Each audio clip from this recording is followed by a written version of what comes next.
Bonjour, bienvenue à Mishnah, à lundi Lashon Hara. Aujourd'hui, on va continuer notre discussion des lois de Lashon Hara. On fait ça tous les lundis. Baruch Hashem. On a ici une loi de Lashon Hara que c'est même en blaguant, on dirait une blague, en jouer un peu avec tes copains, c'est comme interdit de dire Lashon Hara. Même, c'est pas seulement que la Torah a dit que c'est interdit de dire Lashon Hara si t'aimes pas la personne, mais même si tu fais une blague. Et même si ce serait ton copain, quand même, ce serait comme tu as dit quelque chose de mal sur quelqu'un d'autre et c'est comme même ce que c'est considéré comme si c'était Lashon Hara. Il y a une fameuse histoire avec le Chafetz Chaim à la Vashlam qui a Zatzal qui a créé ce livre.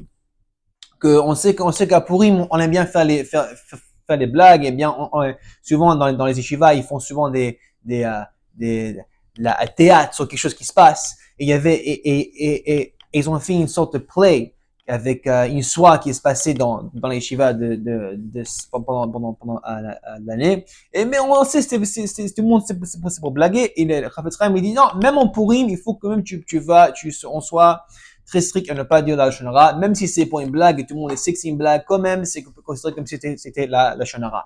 Ok, Lashon Hara, ok, sans mentionner des noms. C'est aussi pas nécessairement nécessaire pour un nom de quelqu'un, il soit être dans le statement pour pouvoir être considéré comme si c'était la Lashon Hara, même s'il n'y a pas le nom, mais celui-là qui t'écoute, pendant que tu le parles, il peut déduire de tes mots pour par rapport à qui tu décris, qui tu maudis avec des mots, ben c'est pour sûr considéré comme la Lashon Hara. Par exemple, tu vas imiter ses gestes, comment il est sa voix, il parle comme ça, oh, tu expliques un peu la caractère du personne, et moi je peux comprendre par rapport à qui tu es en train de me parler. Dans ce cas-là, ce serait considéré comme si c'était la Lashon Hara. Mais la vérité est que même si tu crois que quelqu'un il va pas te comprendre de qui tu parles, mais si c'est pas la personne, c'est mieux de ne pas dire.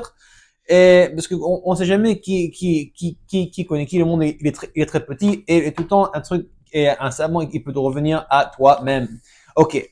Avec ça, on voit aussi que même si t'as pas dit quelque chose tout à fait dérogateur, quelque chose qui est malsain, quelque chose qui peut le faire du mal par rapport à ces mots, genre ça me fait mal que je me dise ça. Même si c'est un statement comme ça, pas comme ça, mais c'est un statement qui peut quand même causer une perte financière, ça peut causer du mal physique, mental. On a toutes sortes de dommages, c'est la Lashon Hara. Le Gemara dans Masechet Shabbat, il soit très important de ça. Il y avait le Rabbi Yehuda, Rabbi Yossi et Rabbi Shimon Bar Yochai. Tous ils discutaient comme ça l'occupation des Romains qui avait en Eretz Israël à l'époque. Les Romains, ils étaient là-bas. Rabbi Yehuda, il a laudi les Romains pour que tous leurs bons trucs qu'ils ont fait pour les Juifs. Rabbi Yossi, il était silent, et Rabbi Shimon Bar Yochai, il dit, ils disaient, mais tu vois pas, ces Romains, ils font tout pour leur tête. Ils sont pas intéressés en nous. Alors, dans cet rendez-vous, il y avait un gars qui s'appelle Yehuda Ben Gerim. Il était présent là-bas. Et ce qu'il a entendu là-bas, ce qu'il a entendu la vie de Rabbi Shimon, c'est un grand rabbin, Rabbi Shimon Bar Yochai. Il a répété ce qu'il a dit à sa famille.